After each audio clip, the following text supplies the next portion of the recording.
Karena kan anggotanya 40 ribuan orang. 40 ribu tersebar di seluruh Indonesia.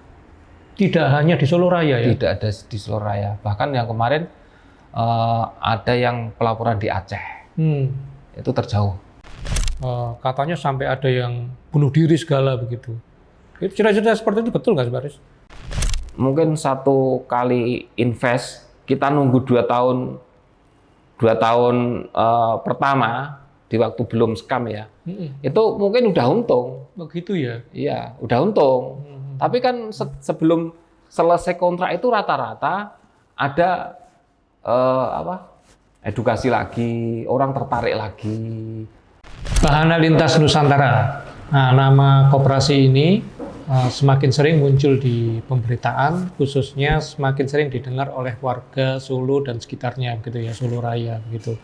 Bahana Lintas Nusantara ini adalah koperasi yang belakangan banyak dilaporkan ke kepolisian oleh anggotanya, begitu, karena ada dugaan investasi yang dilakukan oleh koperasi ini tidak jelas begitu ya, dananya kemana begitu, sehingga banyak anggotanya yang mempertanyakan begitu dan kehilangan kesabaran sehingga kemudian melaporkan ke kepolisian karena tidak ada jawaban yang jelas.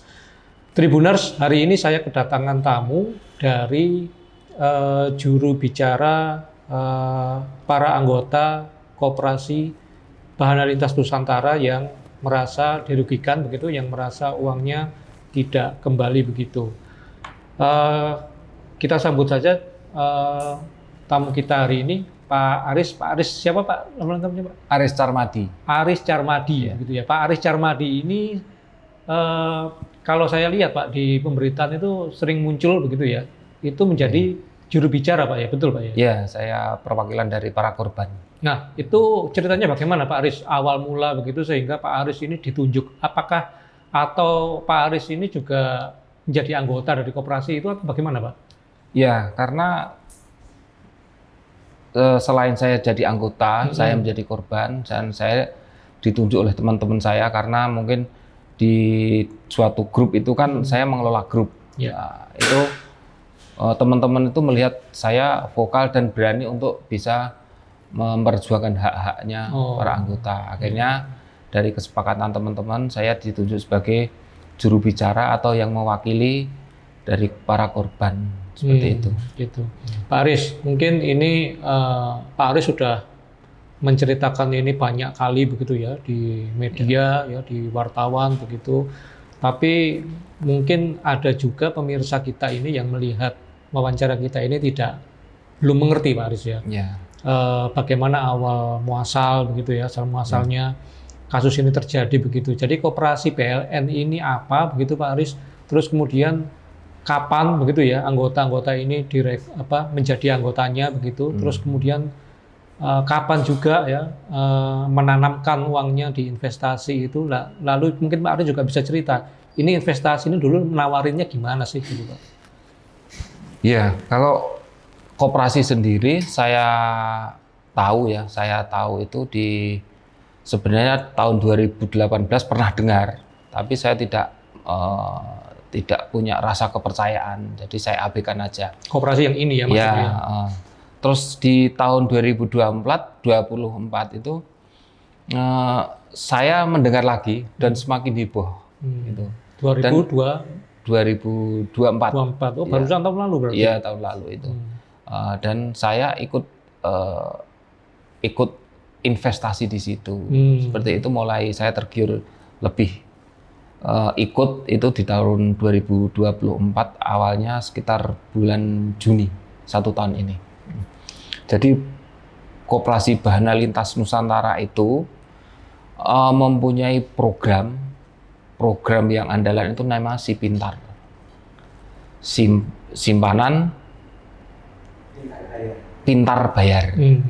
Jadi setiap istilahnya anggota itu menanamkan investasi di situ itu akan menjadi 2 kali lipat dari modal. Contohnya seumpama 100 juta itu selama 2 tahun menjadi 2 juta. Gitu. Selama 2 tahun ya? Ya, berarti ada keuntungan 100%. 100% dalam 2 tahun? Dalam 2 tahun. Dan pemberian itu dalam bentuk MOFID, modal dan profit, setiap bulan. Jadi 1/12 kali 24, seperti itu. Jadi setiap bulan itu akan ditransfer begitu? Iya, ditransfer sesuai dengan aturan yang dibuat oleh PLN. Contohnya kalau kita itu menanamkan modal 12 juta, ya, berarti kita mendapatkan 1 juta per bulan kali 24 bulan, seperti itu. Ya. Pak Aris waktu itu mendapatkan info ini dari siapa, Pak? Pertama kali? Sehingga saya kemudian tertarik begitu? Ya, itu dari media sosial, dari YouTube kan sudah beredar semua itu. Oh gitu? Caranya membranding untuk memberikan kepercayaan kepada calon nasabah itu kan podcast, YouTube terus di TikTok, apapun di media sosial muncul. Dan itu ditambah oleh para leader yang mendapatkan support, entah itu support keuangan atau support akomodasi, saya nggak tahu ya. Yang jelas itu. Yang jelas ada tokoh-tokoh. Ada tokoh-tokoh itu yang istilahnya mempromosikan. Ya, mempromosikan dengan mengundang para ASN, mengundang para pensiunan, terus mengundang berbagai kalangan di suatu tempat. Nanti di situ akan diberikan edukasi tentang program-program dari PLN, seperti itu. Ini tokoh-tokoh ini orang-orang yang terpandang atau punya jabatan begitu, Pak Aris? Iya, ya yang jelas punya kompetensi keuangan. Oh, ya. Orang-orang yang selama ini dikenal sebagai orang kaya, begitu mungkin? Terus punya yang jelas itu mengutip dari iklannya itu ya. Daripada mempunyai aset nganggur, silahkan carikan pinjaman untuk diinvestasikan. Itu kan banyak yang mengaku seperti itu iming-imingnya. Tapi kalau ke saya sendiri tidak pernah. Saya cuma melihat YouTube, oh ini bagaimana ada program ini, saya tertarik gitu aja. Tapi dari dengar-dengar dari teman-teman yang ikut itu berbagai macam cara untuk menggait para nasabah, seperti itu. Jadi Pak Aris itu murni lihat YouTube sendiri terus pengen ikut begitu ya? Tidak ada yang ngajak begitu? Kalau Pak Aris, ada. Jadi kalau saya pribadi itu pertama saya itu ikut arisan motor. Oh. Iya itu. Tapi bukan dari koperasi ini. Itu bagian dari program koperasi. Oh. Jadi program koperasi itu menurut yang saya terima infonya itu ada arisan motor, arisan mobil, sama investasi si pintar itu. Nah, saya ikut yang di arisan motor. Dan dengan begitu setelah itu kan saya itu sebenarnya gabung melihat situasi, kenal dengan orang-orang PLN itu dari 2018. Setelah 2024 saya tanya tentang perkembangan BL seperti apa. Akhirnya saya diberikan nomor telepon oleh sama orang yang mengaku kepala cabang kan gitu. Kepala cabang PLN. Iya, kepala cabang gitu. Akhirnya dikenalkan, saya diedukasi, saya tertarik kan gitu. Pak Aris, yang saya pernah baca di berita begitu ya, di tulisan wartawan begitu, katanya salah satu yang membuat orang percaya gitu ya, sehingga banyak yang tidak ragu menanamkan uang yang dalam jumlah yang tidak sedikit begitu, katanya karena ada orang atau anggota yang benar-benar uangnya kembali 200%, yang kembali 2 kali lipat. Kemudian karena ada contoh, oh ini loh beneran ada, nyata, sehingga banyak orang akhirnya tergiur. Itu betul nggak, Pak Aris? Iya. Ya kalau berjalannya mulai sudah 2 tahun, otomatis uang itu akan kembali. Modal dan profitnya ada kembali. Tapi kan setiap ada edukasi itu kan akan diturunkan orang-orang yang dipamerkan ini 1 bulan gajinya udah 200 juta. Jadi untuk membranding bahwa koperasi BLN itu bisa menyejahterakan anggotanya kan gitu. Tapi memang ada ya wujud nyata anggota yang dia nanamkan duit terus kemudian kembali 2 kali lipat begitu ada betulan? Ya ada, cuman ya? rata-rata kan dimasukkan lagi. Oh, setelah Dan dia itu, dapat begitu investasi lagi. Jadi anggota itu rata-rata kenanya menjadi korban itu karena baru berjalan 4 bulan, ya kan? Itu kan mendapat transferan, umpama 1 bulan 1 juta, berarti kan 4 juta. 4 juta itu dimasukkan lagi untuk pembayaran di bulan yang akan datang. Jadi saat 4 bulan lagi dapat, dimasukkan lagi, jadi digulung-gulung gitu loh. Misalnya nih saya investasi 2 juta nih. Ya. Berarti tiap bulan saya mestinya berarti dalam 2 tahun akan dapat 8 juta ya mestinya. Kalau saya investasi 4 juta. Hitungannya per 12 saja. Berarti biar enak ngitungnya. Iya. 12 juta gitu atau 1 juta 200 kan gitu ya. Oke. Itu kan berarti kalau kita 100 juta 200 itu setiap bulan kita dapat 100 ribu. 100 ribu betul. Kali 24 bulan. Iya. Ya, berarti kan jadi uangnya 2 juta 400 kan? Iya. Ya. Tapi 2 juta 400 itu nggak mungkin lah diterima situ sampai akhir, itu jarang. Biasanya dapat 3 bulan, itu yang 300, berarti 3 bulan kan 300 ribu. 300 itu dimasukkan lagi. Kenapa saya harus masukin lagi? Lah, kan dengan apa? Dengan iming-iming dari leader-leader itu. Karena ada iming-iming itu ya, tadi. Kamu masukkan lagi, nanti di bulan akan datang 300 itu sudah kembali, ada hasilnya. Yang pertama dapat hasil 100 ribu dari 1 juta 200 ditambah 1/12-nya dari 300 ribu di bulan yang akan datang. Begitu terus. Makin lama. Jadi kalau kita itu ikut mungkin 1 kali invest, kita nunggu 2 tahun pertama di waktu belum scam ya, itu mungkin udah untung. Begitu ya? Iya, udah untung. Tapi kan sebelum selesai kontrak itu rata-rata ada edukasi lagi, orang tertarik lagi. Oh ternyata di sana itu investnya makin gede timbang kita pengen kan gitu. Akhirnya kita sebenarnya 1.200.000 jadi 2.400.000, ya kan? Tapi belum jadi 2.400.000, baru dapat 20 bulan gitu ya. Kita sudah menggadaikan BPKB dan sertifikat, kita masukkan lagi. Karena di 20 bulan awal itu bagus. Bagus ya. Jadi orang merasa wah beneran ini, nggak bohong nih gitu ya. Ternyata saya nambah lagi. Itu mungkin sampai terakhir di bulan di bulan Maret tanggal 15 itu udah stop, nggak ada pengiriman, nggak ada transfer 2025. Aris, setelah Mei ya tadi ya, kira-kira Mei begitu, setelah nggak ada aktivitas transfer begitu, apa yang dilakukan Maret ya, apa yang dilakukan anggota Pak? Ketika tahu kok nggak ada transfer nih, apa yang pertama dilakukan begitu? Ya pertanyaannya ke leader pertama. Leader, ada apa ini? Terus dari kejadian itu, grup kan macam-macam ya, itu sudah mulai dibisukan. Jadi untuk meredam grup WhatsApp begitu? Kan ada beberapa daerah, ada mungkin puluhan grup WhatsApp itu yang langsung dibisukan. Jadi tidak anggota WhatsApp itu tidak bisa komunikasi di situ. Tidak bisa komen. Yang bisa komen cuma admin. Dan admin itu memberikan informasi yang dibuat oleh ke tim terpusatnya itu. Jadi intinya di setiap grup WA itu sama semua lah bahasanya gitu. Jadi kan setelah itu kan saya berinisiatif sama teman-teman, saya buka grup sendiri yang bebas mau ngomong apa. Akhirnya baru muncul ternyata BLN itu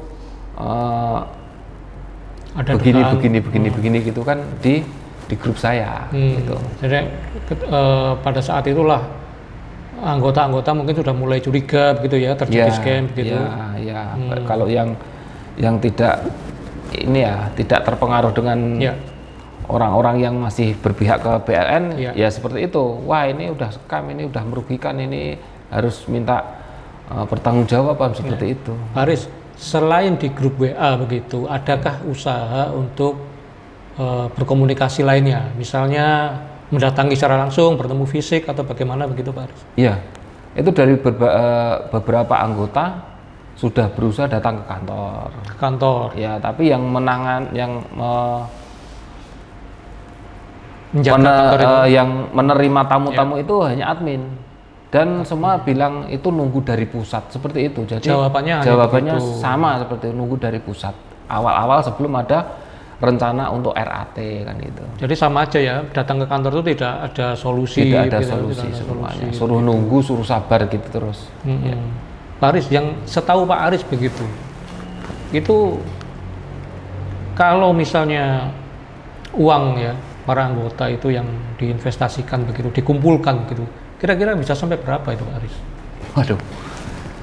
Tapi saya tidak punya data konkret ya. Tapi perkiraan dari bahasa teman-teman saya, terus dari banyak yang menyampaikan itu, karena kan anggotanya 40 ribuan orang. 40 ribu tersebar di seluruh Indonesia. Tidak hanya di Solo Raya ya? Tidak ada di Solo Raya. Bahkan yang kemarin ada yang pelaporan di Aceh. Itu terjauh. Nah, itu perkiraan sekitar 3,1 triliun. Tapi saya data akuratnya saya. Tapi kalau setahu Pak Aris, yang setahu Pak Aris, kenalannya Pak Aris gitu mungkin ya, atau anggota yang sama-sama ada di grup WA begitu, itu yang paling banyak itu satu orang bisa berapa Pak? Ada yang 14 miliar. 14 miliar? Iya.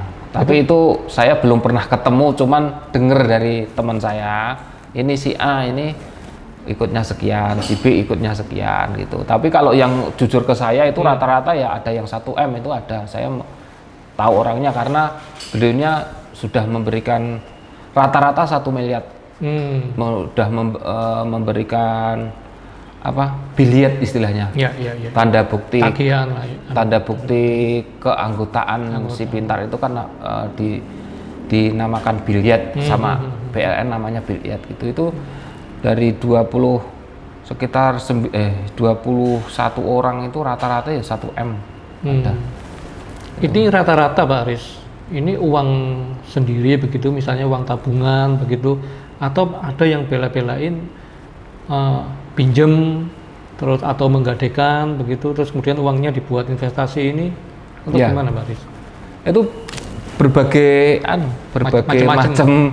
Ada yang tabungannya sendiri, itu pasti aman. Jadi dia mungkin mikirnya nggak terlalu berat. Yang kedua dari SK pensiun atau SK pegawai, itu mungkin ya rodok tenang karena wis dipotong gaji kan gitu. Sing repot lagi itu yang menggadekan aset seperti aset tanah dan bangunan itu saat ini betul-betul terpukul sekali.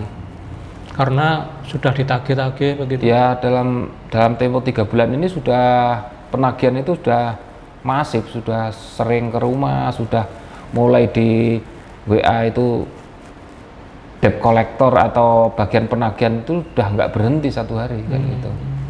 Ini betul-betul terpukul dan sangat mengganggu psikis dan banyak mengganggu kesehatan para korban. Udah ada yang sampai meninggal karena apa ya, terlalu beban pikiran gitu. Terus ini yang sakit ini juga udah banyak juga. Pak Aris, saya tertarik tadi Pak Aris cerita begitu ya, ada yang sampai meninggal atau sakit karena kepikiran begitu. Itu cerita di media sosial atau Pak Aris tahu sendiri Pak itu Pak? Ya itu kan di grup saya dan saya ketemu langsung sama yang ini istrinya. Dan memang ceritanya memang begitu. Iya. Iya. Jadi dia seperti yang dia sampaikan di grup sama saya ketemu langsung itu memang betul. Itu memang suaminya kaget karena si istri itu menggadekan SK-nya itu besar dan masuk ke BLN yang sampai sekarang belum ada pembayaran dari BLN seperti itu. Oh, jadi istrinya yang menginvestasikan. Iya, istrinya menginvestasikan. Terus berbagai dari sumber yang bisa dipercaya juga deh, karena saya ya tidak mungkin lah datang langsung, tapi dari sumber yang terpercaya memang mengatakan bahwa dia sakit, sampai meninggal dunia. Dan dia masuk dalam anggota BLN. kan gitu. Saya tidak pernah mengatakan karena BLN dia meninggal, enggak ya. Tapi di waktu dia meninggal dia menjadi anggota BLN dan sedang uangnya belum kembali. Belum kembali. Jadi kalau nanti ada yang mengatakan wah itu salah, yang membunuh BLN, saya nggak mengatakan itu. Cuman di waktu dia meninggal dia menjadi, di waktu dia meninggal itu dia statusnya masih di anggota BLN. Itu. Pak Aris, ini kan peristiwanya sudah viral ya, sudah ramai di pemberitaan. Sampai sekarang juga belum dihubungi oleh orang BLN dari Pak Arisnya sendiri. Kalau saya sempat dihubungi dari leader saya, itu sempat menghubungi saya untuk intinya untuk meredam situasi, karena masih percaya kepada ketua BLN yang bernama Pak Niko itu kan, ketuanya BLN masih percaya bahwa BLN masih bisa berjalan dengan baik kan gitu. Masih akan kembali lah dananya. Ya begitu. Masih sesuai dengan janji-janjinya, karena si program Si Pintar itu kan dengan sepihak dialihkan ke Si Jangkung. Iya. Bedanya apa tuh Pak? Kalau Si Jangkung itu pemberian keuntungan atau bunga itu 1,5 sampai 2% per bulan, tapi bunganya saja. Tapi modalnya masih di-save, akan diberikan setelah kontrak habis, kontraknya 24 bulan. Iya, gitu. Tapi sampai sekarang tidak pernah terrealisasi. Uangnya juga pernah terrealisasi sampai di bulan kalau tidak salah April atau apa, itu pun tidak merata, akhirnya di stop semua, dan sampai hari ini belum ada pengiriman lagi gitu. Pak Aris, lalu apa gitu ya yang mendasari Pak Aris dan teman-teman lainnya itu sampai akhirnya laporan ke kepolisian begitu?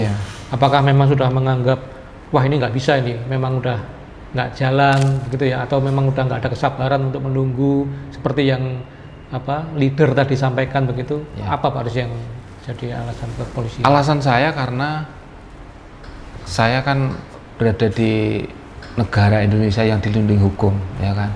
Saya berharap dengan pengaduan saya ke APH itu bisa mengamankan aset saya, aset kerugian saya. Dengan apa? Dengan nanti BLN ataupun aset-aset BLN yang masih dalam bentuk rekening atau apa, kan kita akan serahkan ke pihak yang berwajib. Siapa tahu nanti aset-aset BLN bisa dibekukan dan itu bisa dilelang oleh negara dan hasilnya dikembalikan kepada kita semua. Saya berharap cuma itu, karena saya sudah tidak ada kepercayaan lagi bahwa BLN bisa memberikan haknya sesuai yang disampaikan ketuanya kepada anggotanya. Gitu. Pak Aris, lalu mungkin di sana sempat berkomunikasi dengan kepolisian begitu. Bagaimana respon dari polisi begitu setelah Pak Aris mengadukan mengadukan ada masalah ini begitu? Respon polisi bagaimana waktu itu? Ya, dari pihak kepolisian masih dalam penyelidikan. Ada tidaknya pidana atau perdata, tapi kita tetap menyerahkan permasalahan ini kepada APH.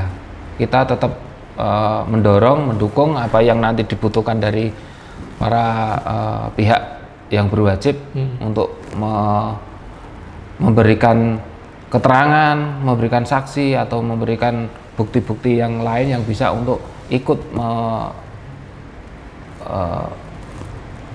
menyesuaikan atau memunculkan dugaan kami seperti itu. Pak Aris tadi kan sempat cerita kalau anggotanya PLN ini seluruh Indonesia begitu ya. Tapi di pemberitaan itu yang sering muncul itu viralnya itu ya, atau apa namanya, naik ke permukaannya, itu muncul ke permukaannya itu dari Boyolali begitu.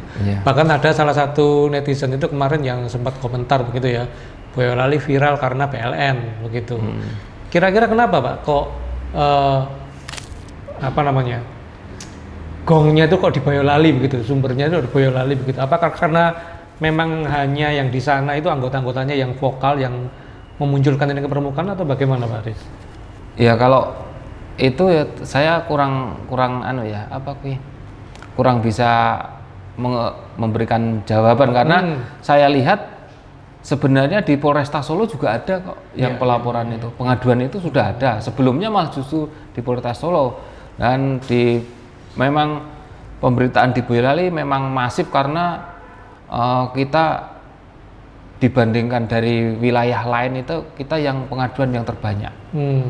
Pengaduan yang terbanyak, dan ya mungkin dari sorotan publik juga kita sering diliput sama teman-teman wartawan. Jadi ya itu saya sangat berterima kasih dengan karena itu aparat penegak hukum juga perhatian lebih. Terus dari pemerintah kelihatannya juga sudah mendengar hal ini. Jadi kan kita ya kalau dikatakan Boyolali karena tenar karena BLN, ya saya itu terserah teman-teman atau siapa saja yang menyampaikan, karena sebenarnya Boyolali lebih banyak lagi yang bisa diekspos selain hal itu kan gitu. Oke. Pak Aris, saya juga sempat baca begitu ya di berita begitu, katanya ada yang anggota itu rumah-rumahnya sudah mulai ditempelin stiker penagihan begitu ya, karena pembayarannya tersendat, bayar kreditnya begitu ya. Itu betul ya Pak Aris ya? Iya, itu tapi saat ini yang dari luar Boyolali malahan beliaunya menyampaikan bahwa ini sudah ada pemberitahuan akan diberikan stiker bahwa tanah ini masih dalam pengawasan bank seperti itu. Jadi hal itu ya memang betul-betul terjadi, dan dari kredit mobil sendiri juga sudah ada penagihan, bahkan sudah dilimpahkan ke eksternal, itu sudah ada buktinya, dan saya juga ikut menerima pengaduan itu.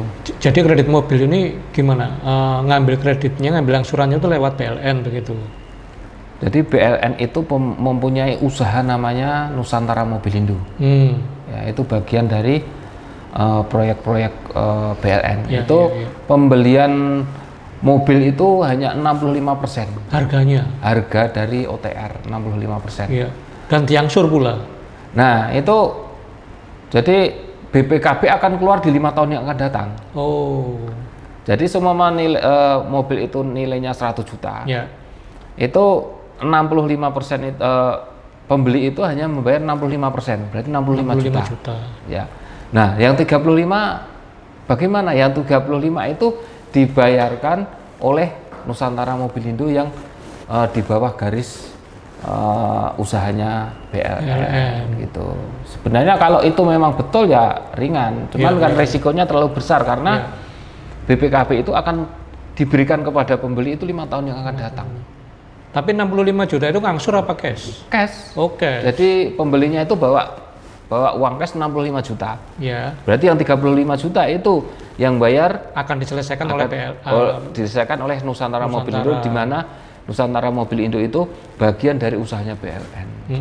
Ya, terus kemudian kenapa kok bisa muncul surat tagihan begitu ya, atau ada debt collector datang menagih begitu, karena yang 35 ini belum dilunasi begitu? Ya kan 35 itu diutangkan oleh bank, dan yang tanda tangan itu si pembelinya. Dimasukkan ke leasing, yang tanda tangan atas nama, ya kan. Yang 35 itu yang ngangsur dari PLN sampai di akhir kreditnya. Tapi akhirnya karena tidak dibayarkan sehingga nagihnya ke anggota itu yang tanda tangan tadi. Ya, seperti itu kan ada program arisan sepeda motor juga sama gitu. Pak Aris, yang Pak Aris ketahui begitu, itu profiling gitu ya, profiling atau latar belakang dari anggota-anggota ini itu biasanya mereka terdiri dari backgroundnya apa saja begitu Pak Aris? Apakah tidak peduli latar belakang kekayaan begitu ya, maksudnya dari menengah ke bawah sampai menengah ke atas ada semua atau bagaimana Pak Aris? Rata-rata anggota ini Pak Aris? Rata-rata anggota itu ada yang dari ASN, Ya. ada dari yang pensiunan, dari pengusaha, dari petani, ibu rumah tangga, perangkat desa. Jadi mohon maaf, yang secara kekuatan ekonominya dia dari menengah ke bawah ada juga Pak Aris? Kira-kira? Ada ya? Ada, ekonomi ke bawah juga ada. Jadi dia udah sehari-harinya kekurangan, terus kemudian dia bela-belain pinjam, ya. Sekarang nggak kembali juga uangnya begitu ya? Iya, kalau dilihat dari pembicaraan dengan para korban itu kadang itu kasihan, tapi juga kadang tertawa gitu loh. Dengan ekonomi yang seperti itu, karepe mau menambah kekayaan, income lah ya. Income pendapatan, akhirnya kayak gini. Yang dulunya tidak punya hutang, sekarang jadi punya hutang, kan itu kan ya kasihan lah itu sama itu. Tadi di media sosial tuh saya baca Pak Aris, ada yang posting begitu ya, katanya sampai ada yang bunuh diri segala begitu. Cerita-cerita seperti itu betul nggak sih Pak Aris?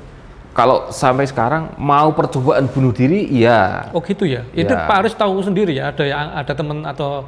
Iya, saya di chat, di chat di grup, Pak, saya nggak kuat dengan permasalahan ini, saya mau budir kan gitu. Akhirnya saya kontak sama teman-teman, ini coba dicek, ini bener apa enggak apa. Akhirnya betul ada yang, iya ini orangnya stres banget kayak gini gitu.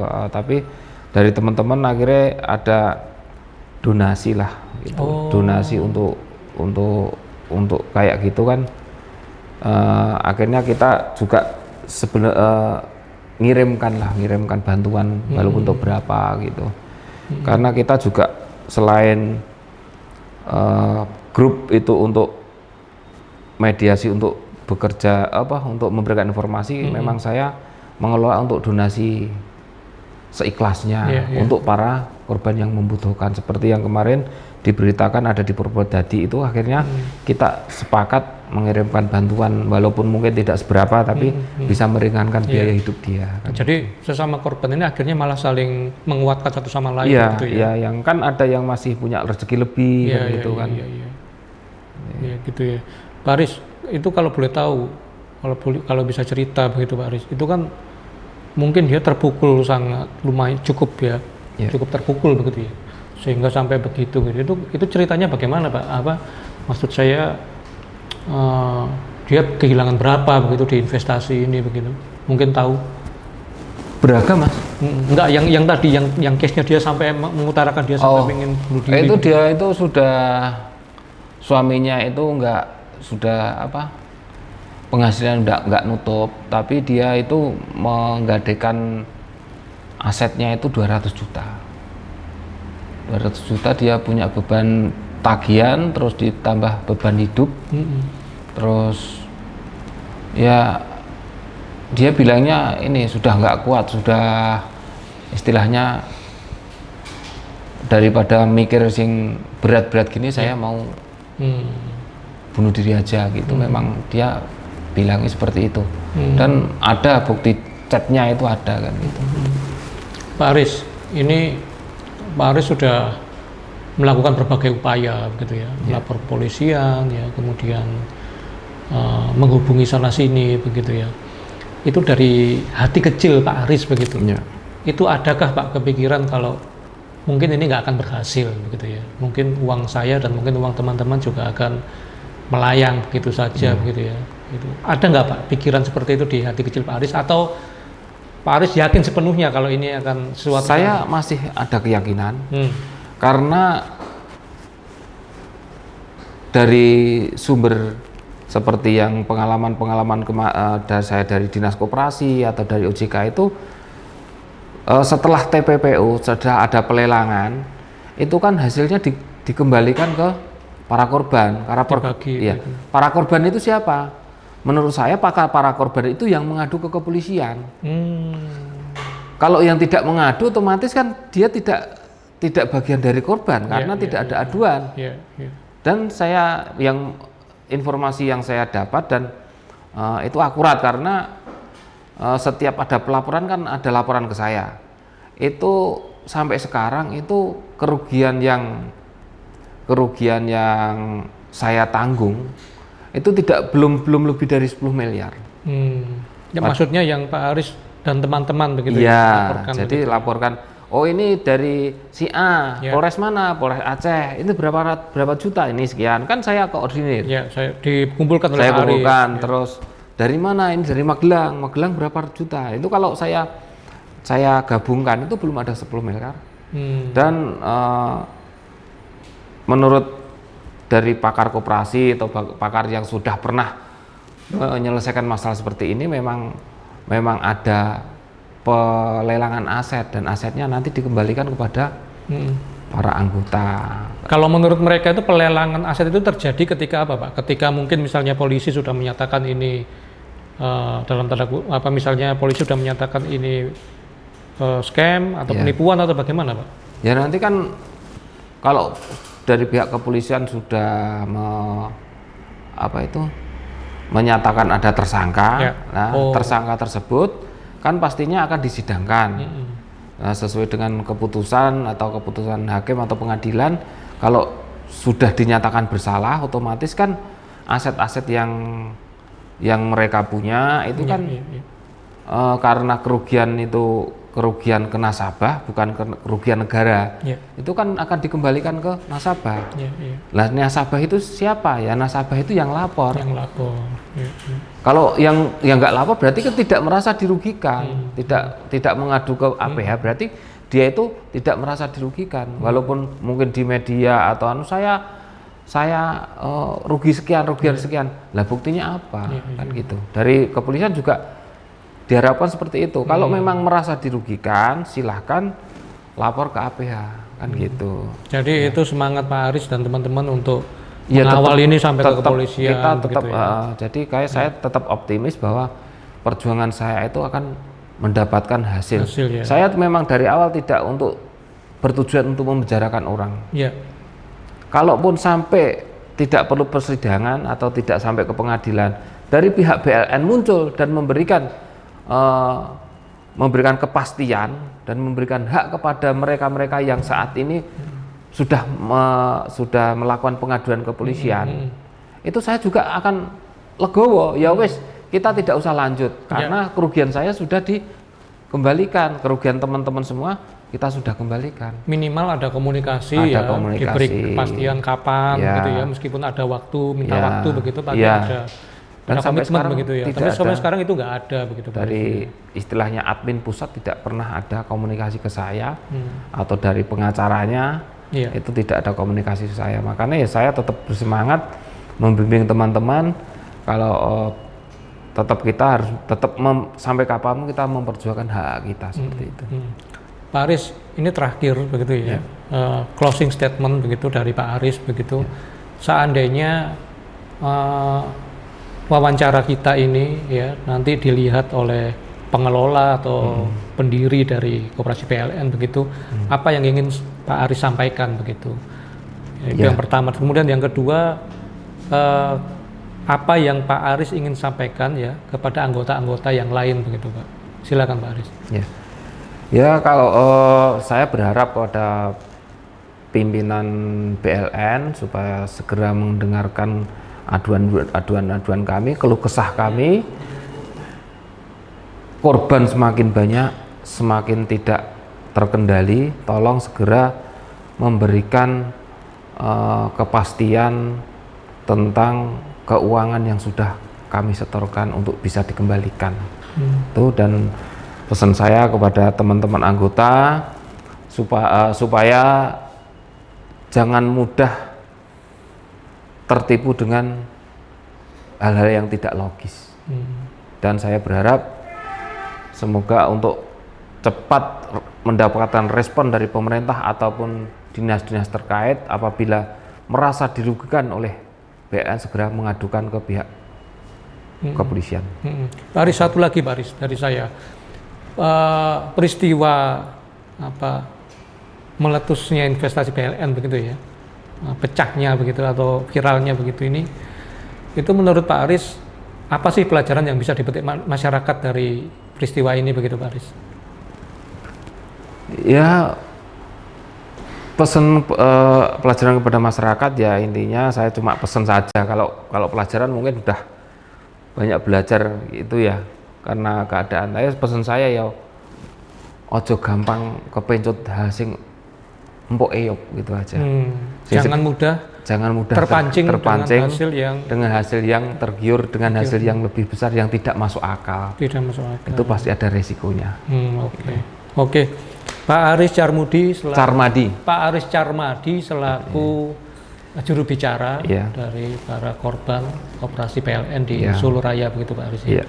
Pak Aris, kami ucapkan terima kasih sudah menyempatkan waktu di sela kesibukannya begitu Pak Aris untuk bisa wawancara dengan kami. Kami doakan yang terbaik untuk Pak Aris dan para teman-teman anggota operasi PLN begitu ya. Tribuners, demikian ngobrol-ngobrol kita dengan Pak Aris sebagai juru bicara dari korban atau anggota Koperasi Bahana Lintas Nusantara. Kita bertemu di podcast tribunsolo.com selanjutnya. Saya Haji Pramastra undur diri. Assalamualaikum warahmatullahi wabarakatuh. Waalaikumsalam.